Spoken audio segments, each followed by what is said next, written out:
low vision, or have another print disability, which makes reading, holding a book, or turning a page difficult or impossible. The content is copyrighted by the respective publishers. For more information, please visit us on the web at nfradioreading.org. Hello, this is Michelle, and for the next hour I will be reading from the February 22nd issue of the Sunday Gusto from the Buffalo News and the Niagara Frontier Radio Reading Service. Cover story: Woohoo! The Simpsons reaches 800 episode milestone by Liam Wempwan. 800 episodes, 37 seasons, and one four-fingered family that refuses to age. As The Simpsons hits a milestone new series have ever glimpsed, the architects behind Springfield are reflecting on the choices that turned crude 1987 shorts from the Tracy Ullman Show into a cultural juggernaut. We've done 800 episodes, and I'm really glad we didn't do a big overarching story, said Al Jean, executive producer and former showrunner. You always return to square one at the end of the show, and there's no question that was a big influence on the longevity. For Matt Selman, the current showrunner, The Simpsons' refusal to age is a liberation that simultaneously raises questions about the weight of their long history. Do these characters have the emotional memory of the 800 things that have happened to them? I don't really know the answer to that. Meanwhile, show creator Matt Groening views reaching nearly 4 decades worth of production as a triumph tinged with perfectionism. I've spent 38 years now trying to get them to draw the characters correctly, Groening said. We've got to figure out how to shift perspective and do it more cinematically, and we're always trying to improve. The voices behind Springfield. Nancy Cartwright arrived at her 1987 audition expecting to read for Lisa Simpson. She had other ideas. Hi, Matt. Nice to meet you. I was out there and I noticed that there's Lisa. That's fine. 8-year-old middle child. But then there's this Bart, Cartwright recalled, saying, I'd kind of like to do him. Groening agreed to the switcheroo immediately. She completely channeled him, he said. Nearly 4 decades later, Cartwright notes that there are still people that yet don't know that it's a woman that does the voice. The role has become inseparable from her identity. It's become such a part of my lifestyle, I'm used to doing it all the time, and I'm not looking forward to the day when we're done, she said. Lisa Simpson's defining characteristic emerged just as spontaneously. Animator David Silverman, who drew the original outline for the show's iconic opening sequence, recalled a production meeting where the middle Simpson child lacked a signature moment. We don't have a gag for Lisa. We have a gag for everybody else. What should we do for Lisa? Silverman reflects. And I suggested, well, maybe she's in the band and maybe she plays a tuba. And so Jim, played by James Brooks, said, well, I don't know about the tuba, but what if she played the baritone saxophone? And in fact, what if she played it really well? That could be her character. She could be the genius kid of the family that nobody appreciates. From controversy to institution. The show's path to becoming a global institution was paved with early outrage. Groening remembers when Bart Simpson was deemed a threat to American classrooms. He relished every moment of it. That was the best move ever when the culture decided The Simpsons was too outrageous, Groening said. And if you wear a Bart Simpson underachiever t-shirt to school, you got kicked out. That was the best thing for us.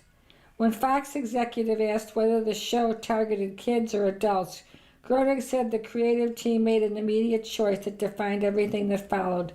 We said it's for adults, he recalled, and that was the best instantaneous decision that we made because it meant that we could do a wide range of jokes. As the internet arrived, so did a new breed of critic.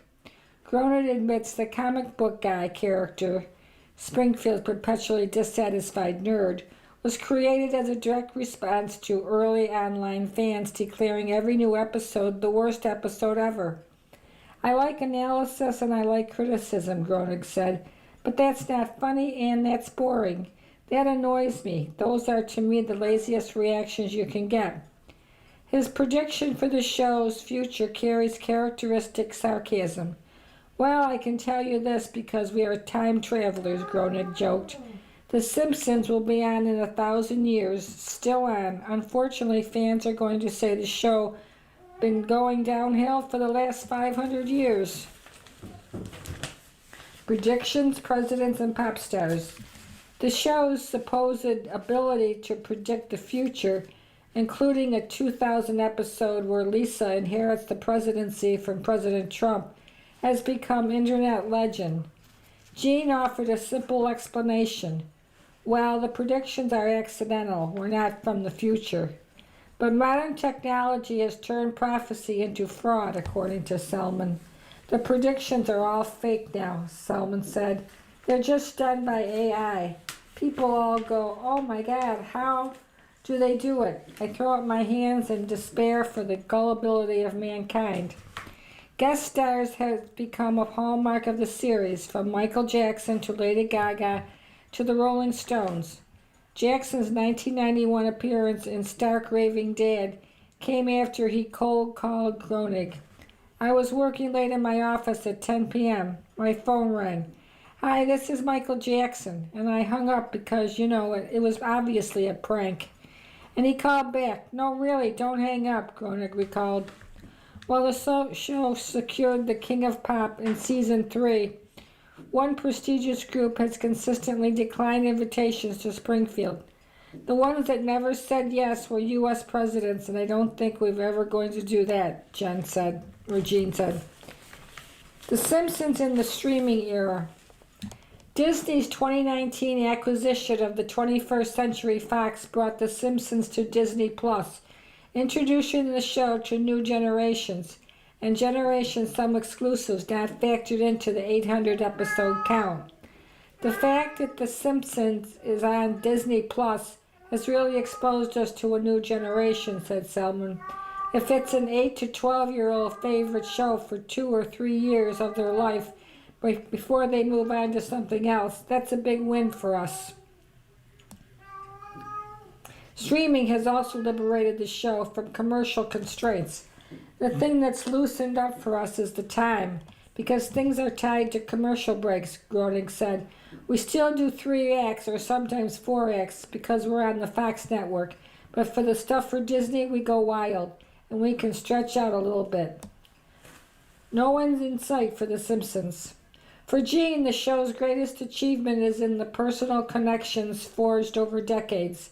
I'll have people come up to me and say, my parents were splitting up.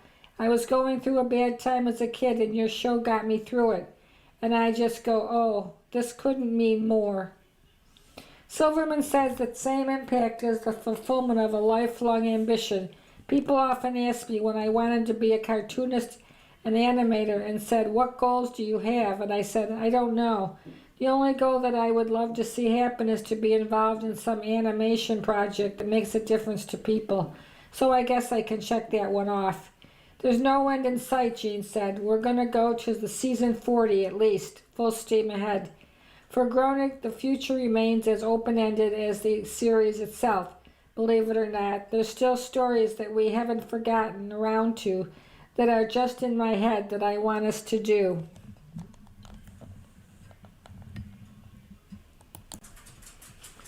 Movies. AI Apocalypse. Verbinski's Good Luck, Have Fun, Don't Die is kinetic but uneven, by Jake Coyle. In Gore Verbinski's absurdist AI sci-fi satire Good Luck, Have Fun, Don't Die, a strange unnamed man, played by Sam Rockwell, steps into an LA diner and declares he's from the future. All of this is going to go horribly wrong, he says. Norm's diner on La Chenga might not seem like the most likely battleground to decide the fate of the world, but that's exactly what this fellow, bearded with a wreath of wires around his head and a bomb strapped under a translucent raincoat, contends. He's there, while customers sip coffee and bite into an omelet, to enlist recruits for the resistance. In the future, he says, people have entirely stopped participating in life. It all started with morning phone time, he says, in the enjoyably oddball, foreboding, bleak, and ridiculously plausible "Good luck, have fun, don't die."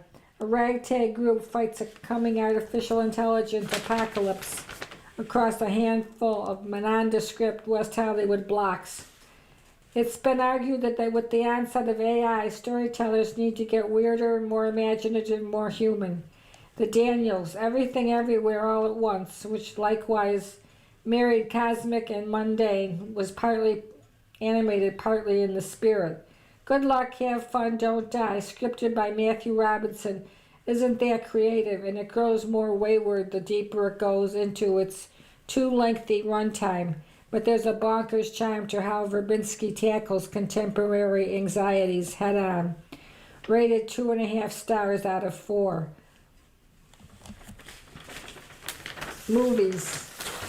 Midwinter Break is a quiet, profound marriage story by Lindsay Baer. Stella and Jerry might have had a bad marriage, but they don't have a especially healthy one either. In the new film Midwinter Break, released Friday, these two Irish empty nesters, beautifully portrayed by Leslie Manville and Ciarán Hinds, have become the embodiment of the words "alone together" in their late 60s and early 70s. She goes to church, he reads and drinks and passes out on the recliner. Repeat. But one Christmas Eve, Stella decides to break the monotony. She books a trip for two to Amsterdam, departing as soon as possible. Jerry beams that it's a fantastic idea, and off they go to try to get out of their routine and maybe remember why they made this lifelong commitment in the first place. An adaptation of a Bernard McLaverty novel of the same name, Midwinter Break is a delicate film that stays in a minor key, but whose impact is profound if you can get on its level. Directed by theater veteran Polly Finley, making her feature debut, the film parachutes the audience into the current state of this relationship in all its quietly contradictory beauty. These are two people who have walked through most of their adult lives together, raising a child, living a self-imposed exile in Glasgow, and now sort of watching the clock tick down on their lives. The film teases that something violent and traumatic happened many years ago in Belfast, but that they don't talk about that or the troubles at all. You are listening to a reading of articles and features from the February 22nd issue of the Sunday Gusto from the Buffalo News. Television. History of black quarterback has Buffalo angles. Coach Lou Saban played Marlon Briscoe at quarterback only after 3 Denver Broncos played the position were injured.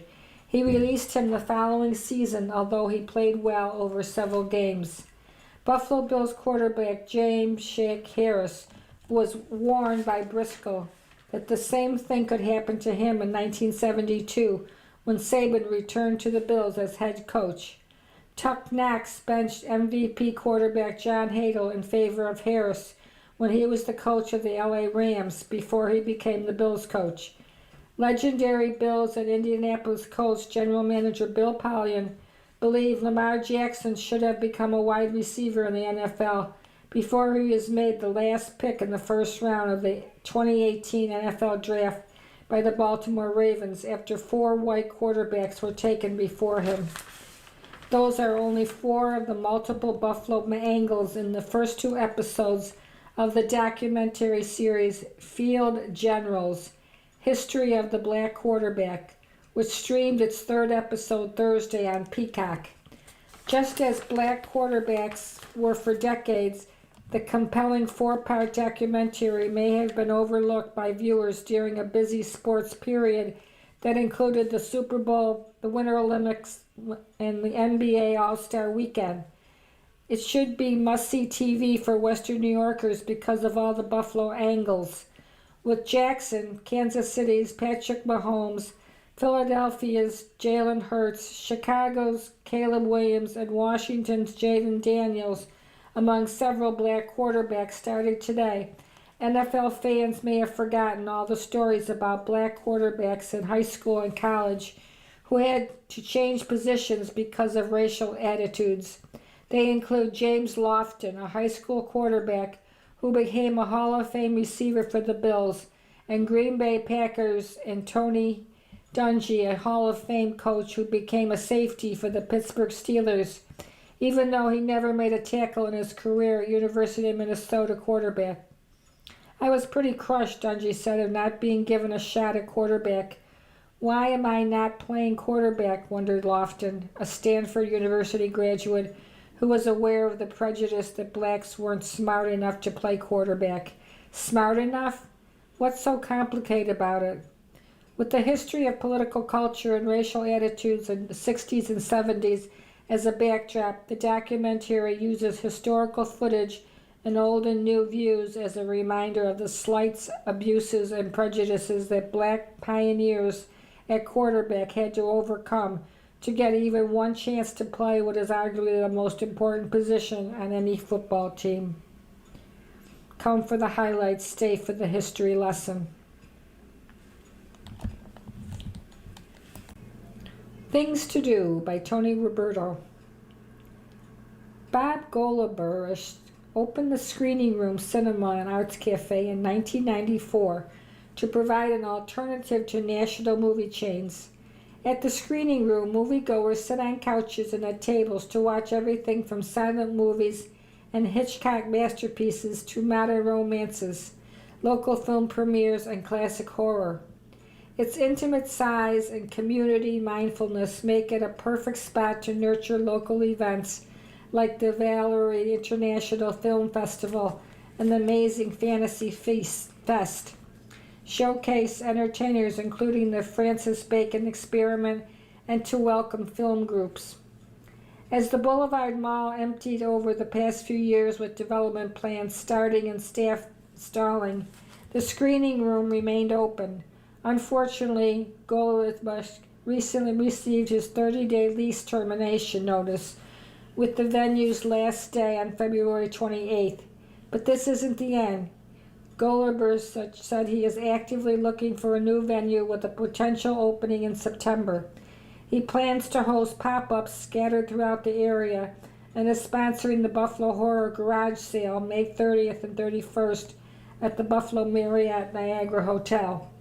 Until then, the final events at the Screening Room fittingly reflect the venue's history. Local filmmaker Greg Lamberson will host a double feature of his movies Slime City Massacre and Guns of Eden at 7 p.m. Thursday. The final night showcases the shadowcast work of the Francis Bacon Experiment with the musical Burlesque at 8 p.m. Saturday, 18 and older.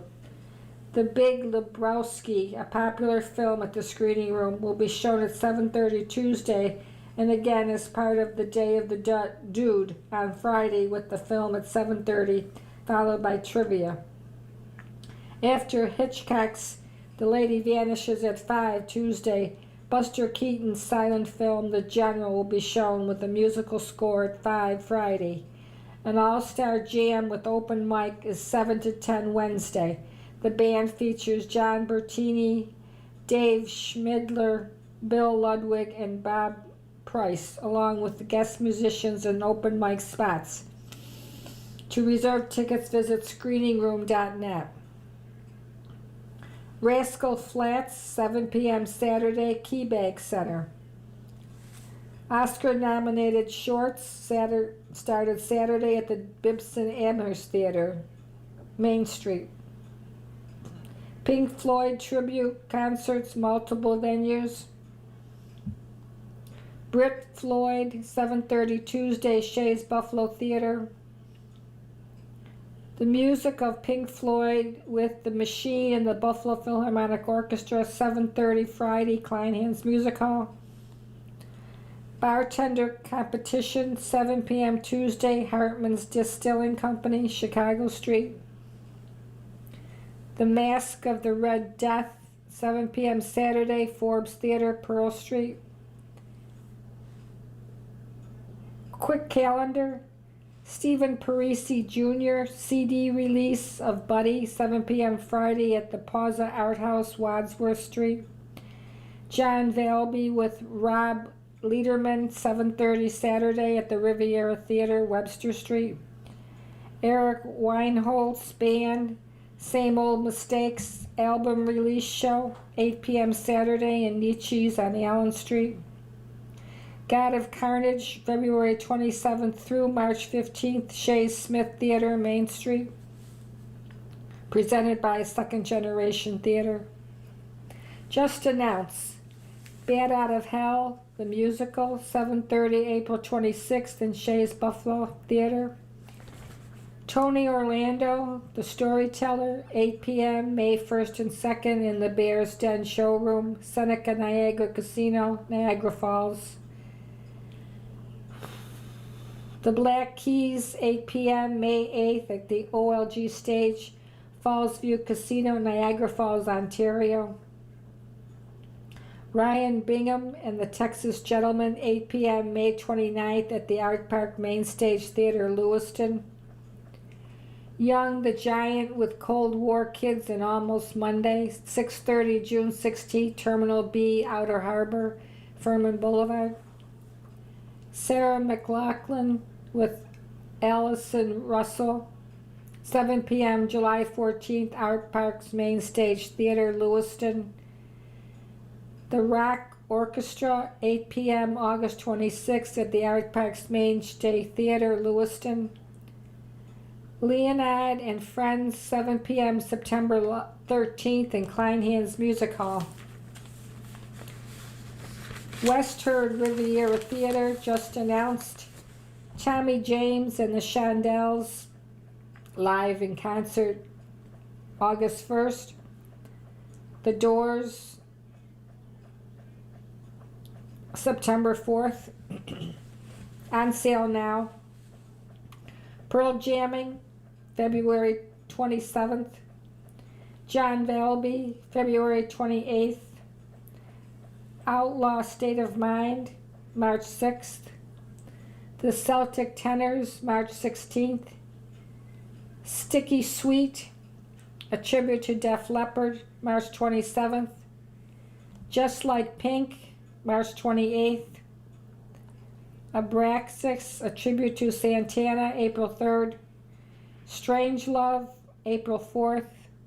The McCartney Experience, April 11th. Simply the Best, a tribute to Tina Turner, April 13th. A Las Vegas Memories and Melodies, John Wayne, April 25th. Love Sexy, a tribute to the music of Prince, May 8th. Starry Starry Night, Don McLean, May 28th. Television. BTPM Plus is streaming gold.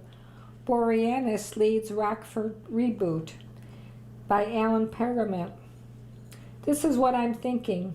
I highly recommend signing up for Buffalo Toronto Public Media's new free streaming service, BTPM Plus.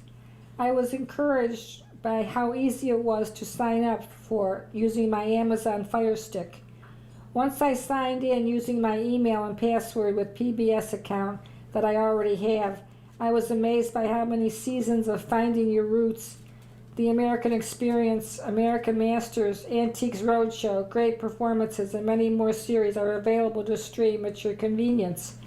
According to the release, BTPM Plus offers access to thousands of additional dramas, documentaries, and more on BTPM Plus with PBS Passport.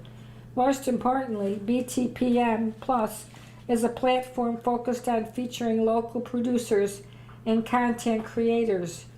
We are positioning ourselves as a local streaming service that can stand out in a competitive market while offering both high quality, local, and the national content people love. BTPM President and Chief Executive Officer Tom Calderon said, BTPM Plus also strengthens the community's connection with all we do to serve Western New York and our neighbors to the north. The release stated that BTPM members can log in using their PBS account credentials, but anyone can access BTPM Plus on any device where it's available, including most TV streaming devices, smart TVs, phones, and tablets. David Boreanaz, the Buffalo-born actor whose father, Dave Roberts, was a Western New York legend, has his next big acting role lined up. Cue the iconic theme music. The star of Buffy the Vampire Slayer, Bones, and SEAL Team has been cast in the lead role of an NBC pilot for a reboot of The Rockford Files. He has a tough act to follow in the legendary James Garner, who played investigator Jim Rockford in the series that ran from 1974 to 1980 on NBC. Boreanaz, who moved from Western New York to Philadelphia when he was 7, after his father became a popular weather anchor there, also is one of the Rockford producers. The death of actor Robert Duvall at age 95 had me thinking about my review of his performance in the 1989 CBS miniseries Lonesome Dove, based on the Larry McMurtry book. Here is what I wrote. Duvall is the soul of this sweeping saga. His betrayal of Captain Augustus McRae, the former Texas Ranger, who was a wise, humorous philosopher of the Old West, is mesmerizing. Instantly likable, Duvall's McRae could carry this show by himself. In a news conference with television critics that I attended, Duvall said of Westerns, "This genre attracts me more than The Godfather did, because these people to me are more valid and more interesting than organized crime in America. I'm not saying we did as good a movie as The Godfather. I think we did very well. I think the book Lonesome Dove is a far superior book than The Godfather." The 7-member Syracuse University committee leading the search for the replacement of Kenmore native John Wildhack as athletic director has a few names familiar to Western New Yorkers. The multi-talented NBC Sports play-by-play announcer and Olympic host Mike Tirico, who almost never fails to mention his alma mater on Sunday night football games, is perhaps the best-known name on the committee. John Lally, a former Syracuse lineman from Clarence who blocked for legendary running back Joe Morris and led the campaign to get his jersey retired, is another member of the committee. He's a member of the Syracuse University Board of Trustees. Lally's family made a fortune by selling global engineering firm PCB Positronics Incorporated. He and his wife Laura donated $25 million to Syracuse in 2019 to establish the John Lally Athletic Complex. A third member of the committee, Rachel Ann Roxy, Nurse McNabb, is the wife of former Syracuse quarterback Donovan McNabb. She also is on the Board of Trustees. NBC News reporter Andrea Joyce skillfully handled an interview with heartbroken U.S. figure skater Ilya Milinin after his disappointing 8th-place finish in the Winter Olympics in Italy. Milinin, who was a huge favorite for the gold, also exhibited class to even grant the interview immediately after the skate, considering how devastated he must have been. All the advertisers who counted on Milinin win had to be disappointed in the outcome too. However, they had to be proud of the classy way he handled it. In an odd way, he might have earned more fans because of the disappointment than he would have had he won the gold medal. If you enjoyed the CBS Sunday morning feature on legendary songwriter and singer Paul Anka, you should check out the documentary on Anka by Buffalo native John Maggio, available on HBO. It premiered at the Toronto International Film Festival in 2024 and is titled Paul Anka, His Way. Western New York snowbirds in the Fort Myers, Naples, Florida television market have noted all the political advertisements for former Representative Chris Collins.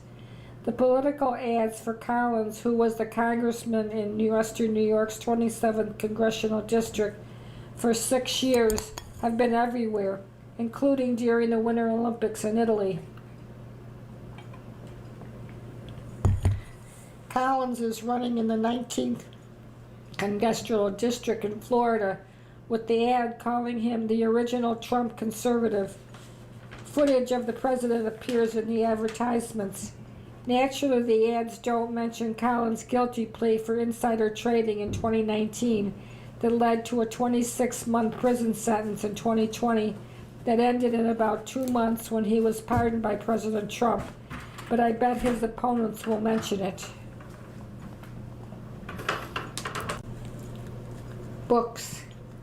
Pellicot's memoir turns horror into hope for survivors.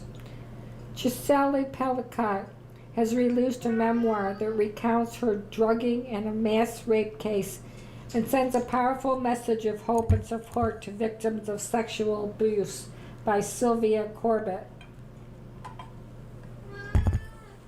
Paris.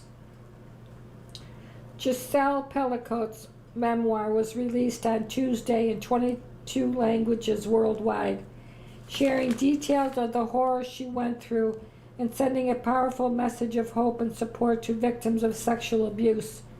I wanted my story to help others, Pellicot told French national channel France 5 last week, ahead of the release of her book, A Hymn to Life, Shame Has to Change Sides. Pellicot recounted her story of survival in the book and in her first series of interviews since the landmark 2024 trial that turned her into a global icon against sexual violence and imprisoned her husband, who drugged her so other men could assault her. Today I'm doing better, and this book allowed me to engage in self-reflection, to take stock of my life, she said. I had to try to rebuild myself on this field of ruins. Today I'm a woman standing strong. Pellicot said her book is meant to deliver a message of hope to all the women who are going through a very complicated period in their lives. The shocking case and Pellicot's decision to waive her anonymity and speak publicly prompted a reckoning over rape culture in France and beyond, as her dignity and strength impressed many across the world. Gymnastics superstar and Olympic gold medalist Simone Biles, herself a survivor of sexual abuse, paid tribute to Pellicot in a message broadcast by the BBC. Giselle has demonstrated to the world that it's not for victims of sexual abuse to feel shame, it's the perpetrators, Biles said. By waiving her anonymity and refusing to feel shame, Giselle paves the way for other victims to come forward. As the Des Femmes women's bookstore in Paris, several readers were eager to buy Pellicot's book on the day of its release. I want to read it, said Cecile Miguel, who admires Pellicot, but I tell myself that reading it will be actually a little scary. The fact of not being in her shoes, but being able to see the other side of the mirror, how she experienced it and how she managed, I don't know if we can say that to get through it.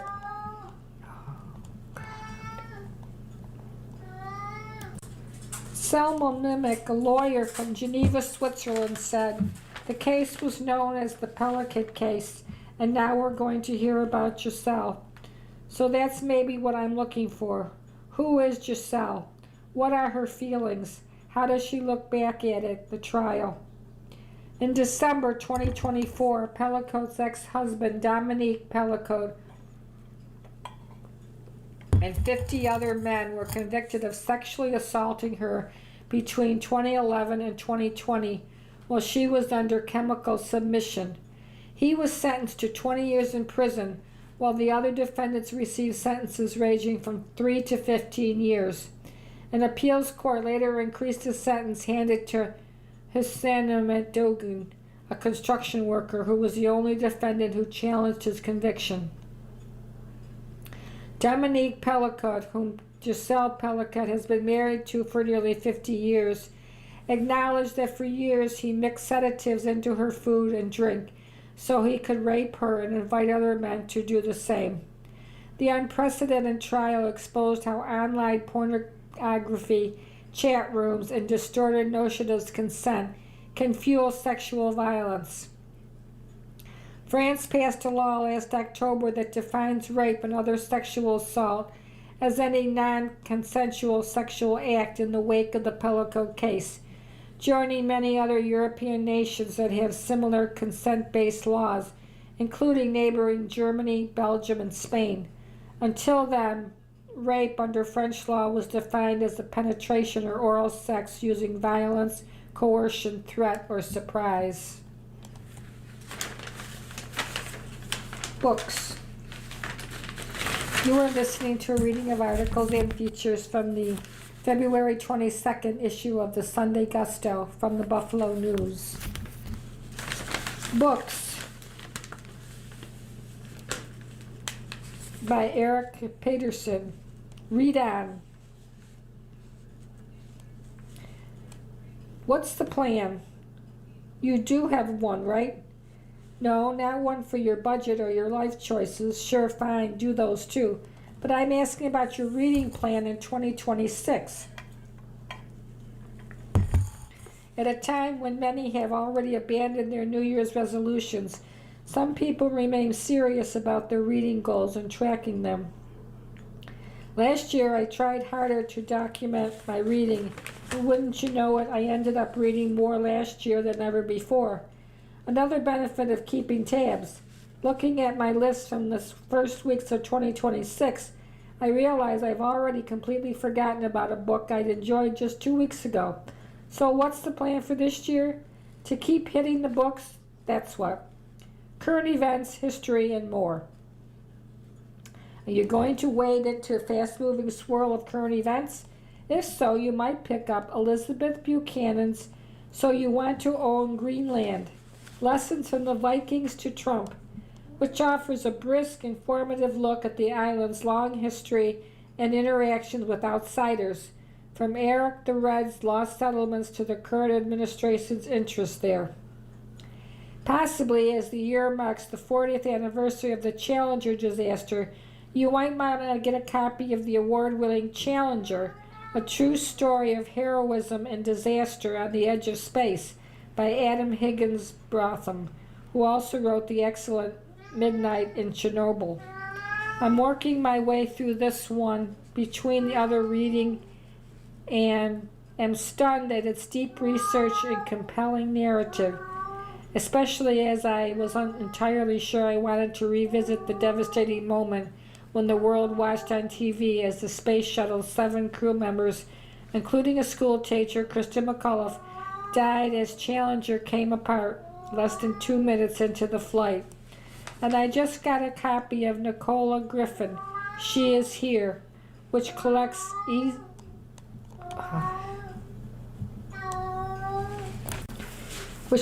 essays, poems, and short stories by the author.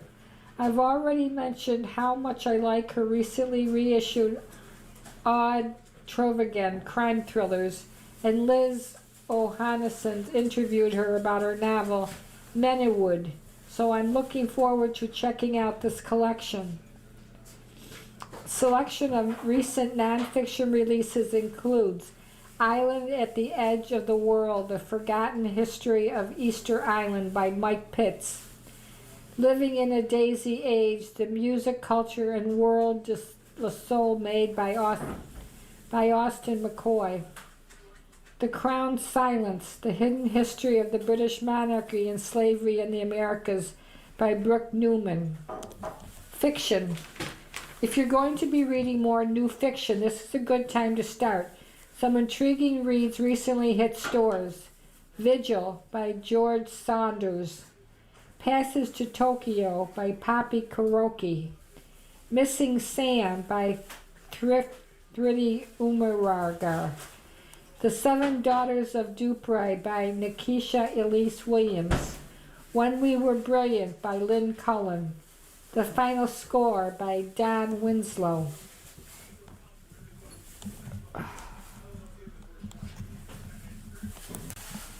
Taste. Tanawanda's Haruko Craft Raymond jumps on rising trend. Restaurant notes. Michael Yang had one goal for Hiraki Craft Ramen and Umi Tea. He wanted to bring his own take on authentic Japanese ramen to Buffalo. There's certainly a growing local appetite for ramen. Ramen has swelled in availability over the past few years in Buffalo, following a national trend. Ramen spots D.A. Eats, Kadara Noodle Bar, Konbini Buffalo, and Waikiki Poke and Grill all opened post-COVID. Yang is from New York City but has lived mostly in Buffalo for the past couple of decades. He learned how to make ramen while working in a Japanese restaurant in LA. There, Yang studied ramen under ramen restaurateur Ken Oda, who also runs a ramen school. Authentic ramen, in Yang's opinion, should be as homemade as possible. At Haruka Craft Ramen, Somerville Avenue, Tonawanda, Yang makes his ramen broth, creamy yuzu oil, and miso broth or clear chicken broth with optional house spicy oil from scratch by slow cooking chicken on the stove for 10 hours. Yang does not yet make his own ramen noodles, but he said he plans to make noodles after expanding into a second location with a bigger kitchen in Cheektowaga later this year. The ramen begins with a base of broth and thin noodles. From there, Yang adds corn, bean sprouts, mushrooms, green onions, and bamboo shoots. He places a seasoned and boiled egg, split open, in each ramen. He marinates each egg in its seasoning for a day and a half. Some ramens include pieces of braised beef or chicken chashu. Spice levels are customizable from non-existent to extra hot. Vegetarian miso ramen is available too. Haruka appetizers include house-made pork gizo, pan-fried dumplings, $8 for 8 dumplings, $15 for 16, skewers of glazed grilled chicken, and a plate of fried pork cutlet, drizzled generously with mayonnaise. Chicken also comes in the form of wings and popcorn style. A bayo bun filled with pork cutlet, mayonnaise, and shredded cabbage costs $6. Haruko's other specialty is bubble tea. The menu includes around 40 flavors in combinations that range from iced black tea to milky purple potato bubble tea, and a pineapple grapefruit green tea with jelly, an icy grape green tea slush with milk foam. Customers order by using a touchscreen kiosk near the entrance. There are a handful of tables for dine-in, but it's also popular to order to go. The restaurant has a few more delightful details, such as display of imported Japanese snacks and trinkets for sale, and the option to rent private karaoke rooms. Yang's wife, Haruka Han, also works at the restaurant. Yang is in the kitchen while Han interacts with customers, serving and making bubble tea. Their children, Ethan and Harper, are the two short-haired kids depicted in the restaurant's logo graphic, which Han made himself. Haruka Craft Ramen and Umi Tea is open from 11 to 2:30 and 4:30 to 9:30 Monday, Wednesday, Thursday, and Friday. It's open from 11 to 9:30 Saturday and Sunday. Restaurant news.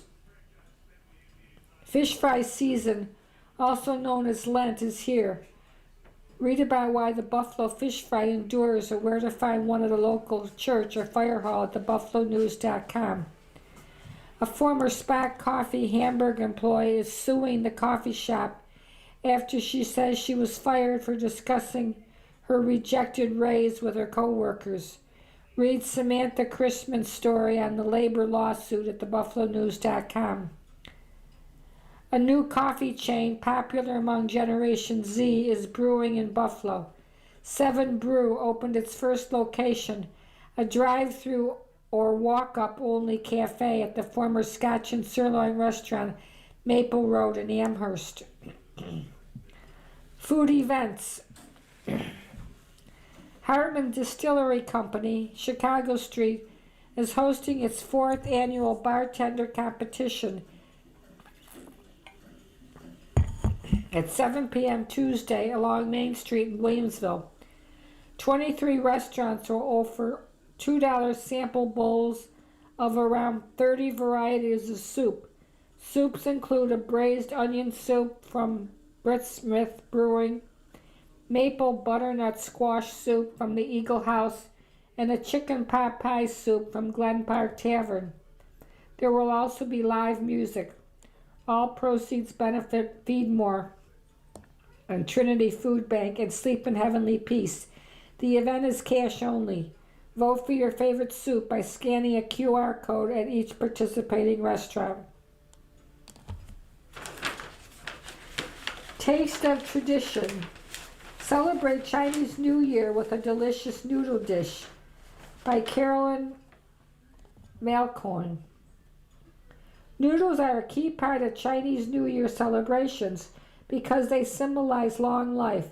This recipe is perfect for the tradition because it's super customized based on your taste.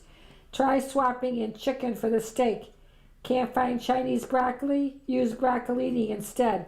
Or swap out the mushrooms and broccoli for snow peas and carrots. Long life noodles with beef and Chinese broccoli. Serves 4. 8 ounces of whole wheat spaghetti, 1 tablespoon of toasted sesame oil, 3 tablespoons of oyster sauce, 3 tablespoons of Shaoxing rice wine, 2 tablespoons of reduced sodium soy sauce, 1.5 teaspoons of cornstarch, 1/4 teaspoon of ground white pepper, 1 tablespoon of peanut oil, 12 ounces of flank steak trimmed and thinly sliced, 10 ounces of Chinese broccolini or broccoli, halved and cut into 1-inch pieces, 2 cups of sliced mushrooms, 2 cloves of garlic grated, 1 teaspoon toasted sesame seeds for garnish.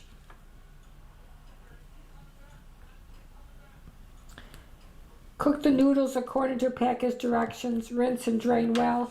Toss with sesame oil. Set aside.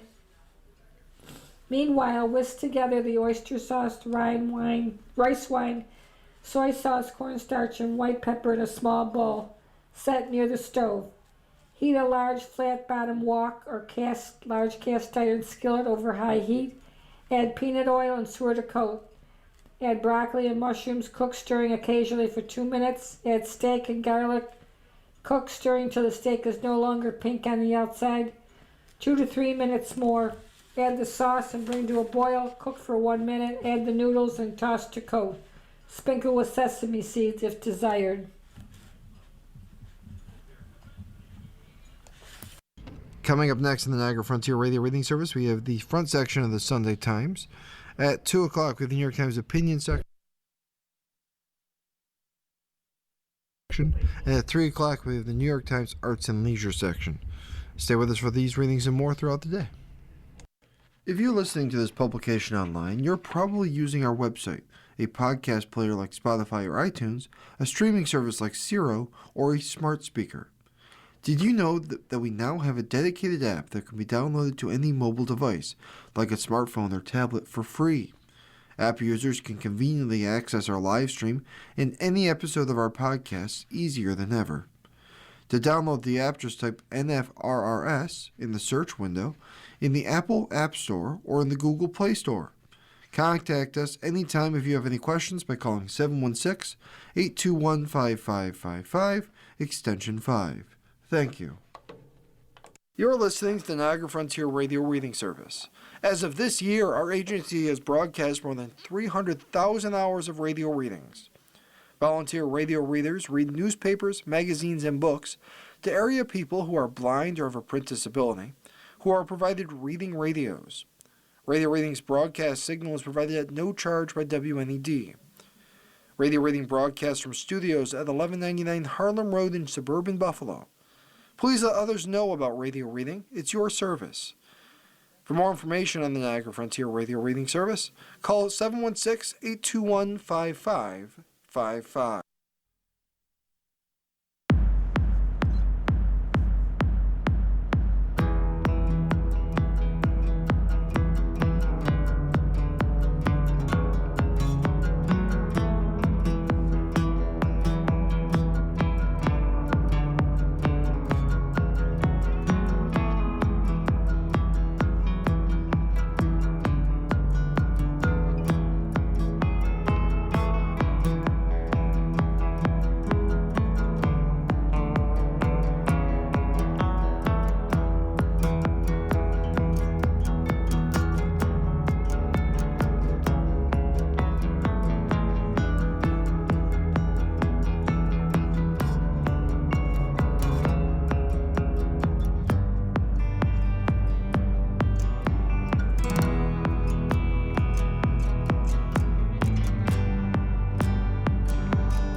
If you or people you know shop at any of the Dash's supermarkets, please save Dash's register tapes for radio reading.